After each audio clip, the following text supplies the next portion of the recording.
Nagsundo kami kay Mon Hikaru sa school niya.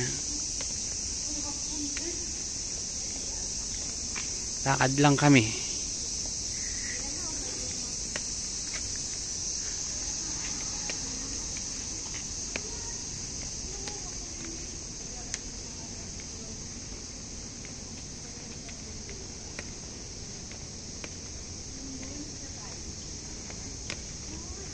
Mga kalsada rito walang tao, mga bahay wala ka rin makitang tao, kala mo mga walang nakatira.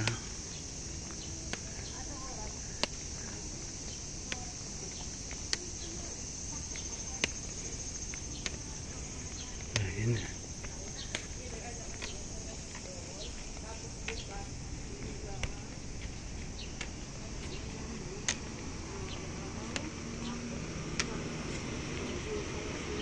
Uso rito mga nagbabike.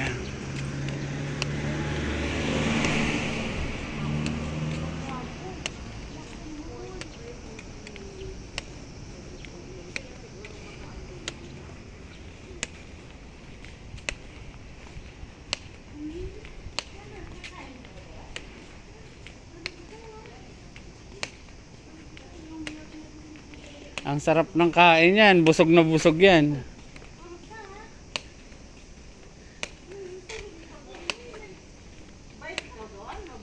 Oo.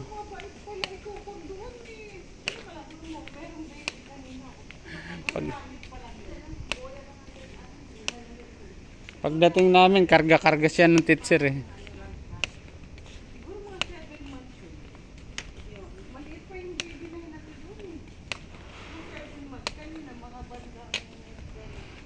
Mga bahay dito.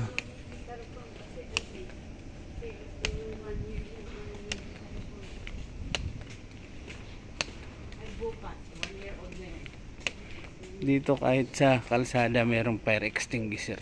Yan. Nakaano lang sa kalsada. Walang kumukuha.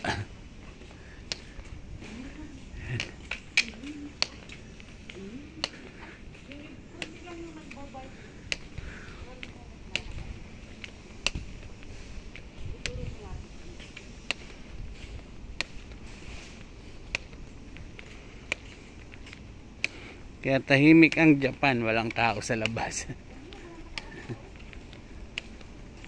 Hindi uso ang tambay. Walang maritis.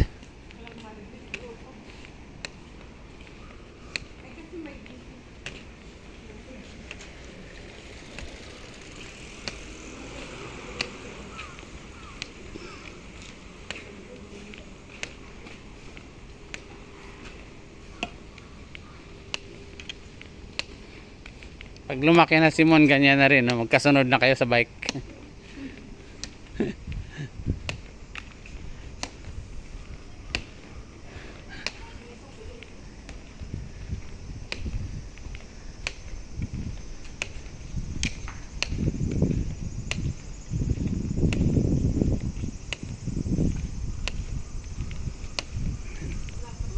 Mga bike dito nakatambay lang sa kalsada, oh. Pero yung iba may lock na rin.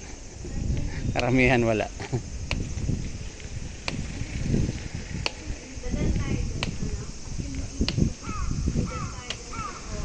Ak, ak.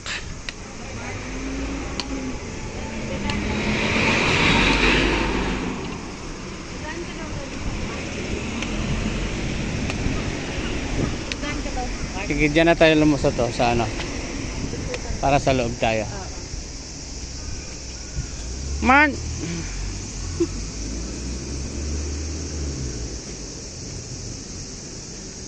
Laway lang siya, oh. Mga bindo rito, mga nasa kalsada. Laway.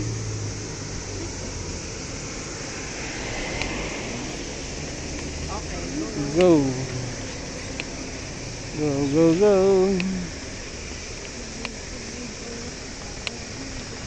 Go, go, go.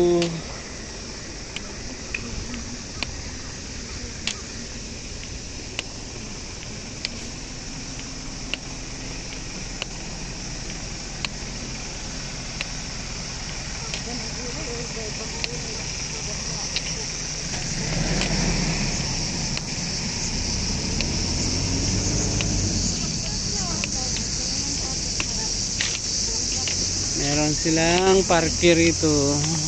May ang buhay din ah. May dalagang maanghot pa oh. Diba yun na yun yung sa Pinas eh. Yan yung masarap kainin eh.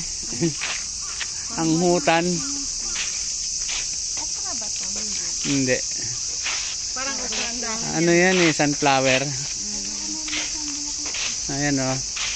Oh, malaklak na. Maganda yan pag nag-ano na. Uwak mo. Wak. Pusong ibon dito, wak.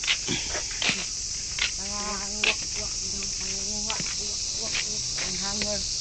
Nangunguha ng hangir. Kadami din siya ng hanger sa amin.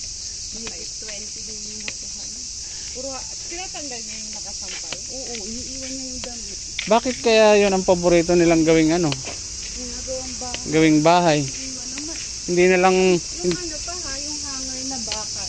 hindi na lang mga sanga-sanga ng ano ang kuhanin nila. Baka mas marunong magtanggal ng ano. Oo. Sirampay. Ang galing ko yung nagtanggal ng Wak, wak.